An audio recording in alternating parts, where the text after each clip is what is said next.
Bonjour à toutes et à tous et bienvenue sur Radio CSERT, votre rendez-vous quotidien avec l'actualité de la cybersécurité. Je suis Marc-Frédéric Gomez, nous sommes le jeudi 11 septembre 2025 et au programme de ce 418e épisode, la CISA réaffirme son rôle de pilote du programme de CVE.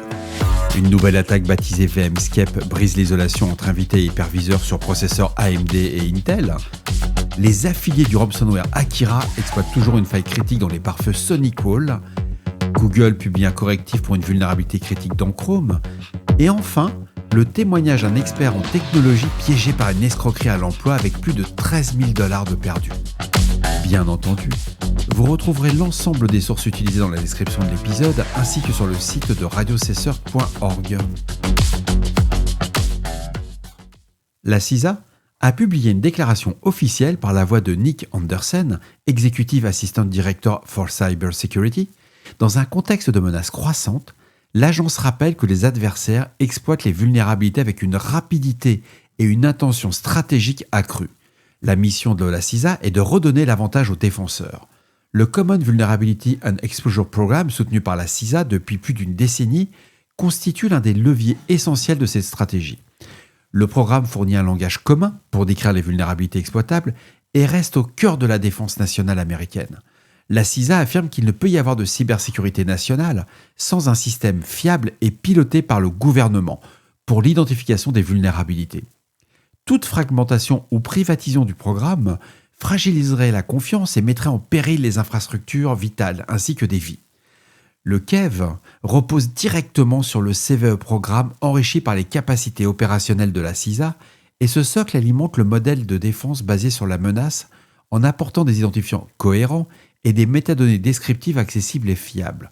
Ces dernières années, la CISA, le MITRE et le CVE Board ont modernisé et renforcé le programme. L'approche se veut inclusive et ouverte aux chercheurs, développeurs et partenaires internationaux ainsi que les acteurs privés. L'agence souligne que le mandat et la responsabilité de diriger ce programme appartient à la CISA au service de la nation américaine et les modèles alternatifs de gouvernance, notamment privés, sont jugés incompatible avec la mission de protection de l'intérêt public. Un document stratégique récemment publié, intitulé CISA Strategic Focus ou CVE Quality for a Cybersecure Future, définit cette nouvelle orientation. Ce programme entre dans une qualité RA pour une priorité à l'exhaustivité, la précision et la rapidité des enregistrements des CVE. Ce renforcement de la gouvernance, l'élargissement de la participation internationale ainsi que privée, et ainsi que la pérennisation de l'infrastructure. Bref, en un mot, la récréation est finie.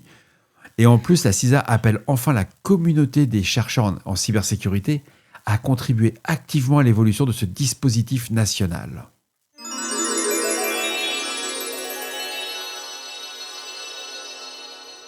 On apprend aujourd'hui, le 11 septembre 2025, qu'une équipe de chercheurs de l'ETH Zurich a présenté une nouvelle attaque baptisée VMscape, similaire à Spectre. Cette attaque permet à une machine virtuelle malveillante d'exfiltrer des clés cryptographiques depuis un processeur QEMU non modifié et exécuté sur des processeurs AMD et Intel. Elle contourne les protections existantes contre Spectre et compromet l'isolation entre l'invité et l'hyperviseur. VMscape fonctionne sur des logiciels de virtualisation standard avec les atténuations matérielles activées par défaut. L'attaque vise QEMU en exploitant les structures partagées du Branch Prediction Unit, notamment le BTB, l'IPB ITA et un direct dans QEMU qui exécute ou alors un gadget de divulgation via un canal. Alors un gadget, c'est une mauvaise traduction ça, de l'article en anglais. Via un canal auxiliaire du type flush plus reload. Les chercheurs ont également montré comment prolonger la fenêtre d'exécution spéculative en construisant des ensembles d'éviction ciblant le cache de dernier niveau et l'ASLR est contourné en sondant des collisions de branches pour localiser le gadget et en brute forçant l'adresse du buffer de rechargement. Les tests ont démontré une fuite de mémoire arbitraire depuis QEMU à un débit de 32 octets par seconde avec une précision de 98,7% au niveau de l'octet et un taux de succès global de 43%. Une clé de chiffrement de 4 kilooctets peut ainsi être extraite en 128 secondes pour un temps total d'exploitation de 772 secondes, soit moins de 13 minutes. Alors VMscape affecte tous les processeurs AMD de Zen 1 à Zen 5, ainsi que les processeurs Intel Coffee Lake, Les générations plus récentes, Raptor Cove et Gracemont, ne sont pas concernées. L'attaque a été signalée à AMD et Intel le 7 juin 2025 et a reçu la CVE 2025 40300. AMD a bien entendu publié un bulletin de sécurité. Du côté open source, les développeurs du Linux ont intégré un correctif en ajoutant une instruction IPBB sur VMExit afin de purger le prédicteur de branche lors du passage invité-hôte. Cette atténuation est présente comme ayant un impact minimal sur les performances dans les charges de travail courantes.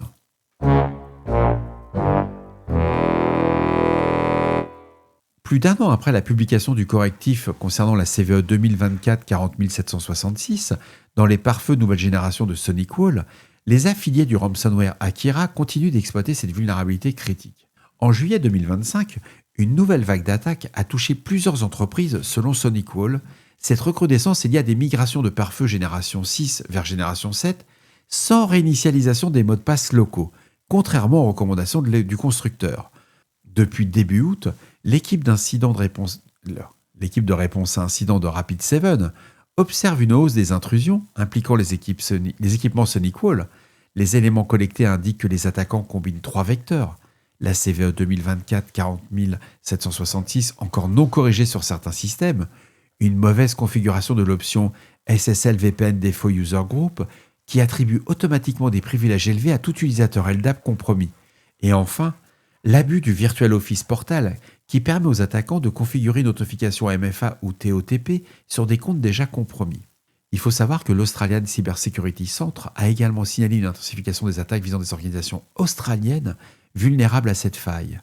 Le mode opératoire des affiliés d'Akira reste identique, compromission via le composant SSL VPN, une élévation de privilèges, une exfiltration des fichiers sensibles, suppression des sauvegardes, puis déploiement du ransomware au niveau de l'hyperviseur. SonicWall rappelle que la version SonicOS 7.3.0, publiée récemment, inclut des protections renforcées contre les attaques par brute force et de nouveaux contrôles MFA. Bref, vous l'aurez compris, on ne réfléchit pas, on patch sur SonicWall. Et on change les mots de passe par défaut.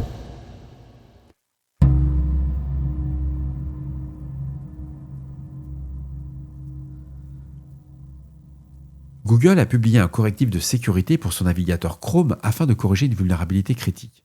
Cette faille, identifiée sous la CVE 2025 10200, est une vulnérabilité de type Use After Free dans le composant Service Worker. Elle a été signalée à Google le 22 août 2025 par le chercheur Lobin Yang, qui a reçu une récompense de 43 000 $. Une seconde vulnérabilité a été corrigée dans la même mise à jour. Il s'agit de la CVE 2025 10201, une implémentation inappropriée dans Mojo, le framework d'interconnexion IPC utilisé par Chrome, et cette faille a été signalée par San Fernando, un autre chercheur anonyme. Ils ont été récompensés à hauteur de 30 000 $. Les correctifs sont intégrés dans la version 140.0, 7339.127 et 128 pour Windows, la 140.0, 7339.132 et .133 pour macOS, et la .127 pour Linux. Google n'a pas précisé si ces vulnérabilités avaient été exploitées activement. En tout cas, bravo aux chercheurs.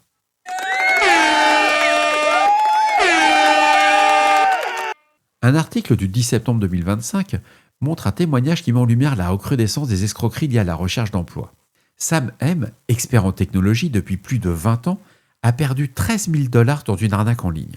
Malgré son expérience dans la gestion des projets informatiques et la création de sites web, il a été piégé par une plateforme frauduleuse permettant du travail à temps partiel. Selon McAfee, les escroqueries liées à l'emploi ont augmenté de plus de 1000% entre le mois de mai et le mois de juillet 2025. Près de 45% des Américains déclarent avoir déjà été exposés à ce type de fraude et près d'un tiers affirment avoir reçu des fausses offres par SMS. En moyenne, les internautes reçoivent 14 messages frauduleux par jour. Le mode opératoire suit un schéma classique. Création de confiance, premier gain simulé, puis demande répétée de dépôt financier pour continuer.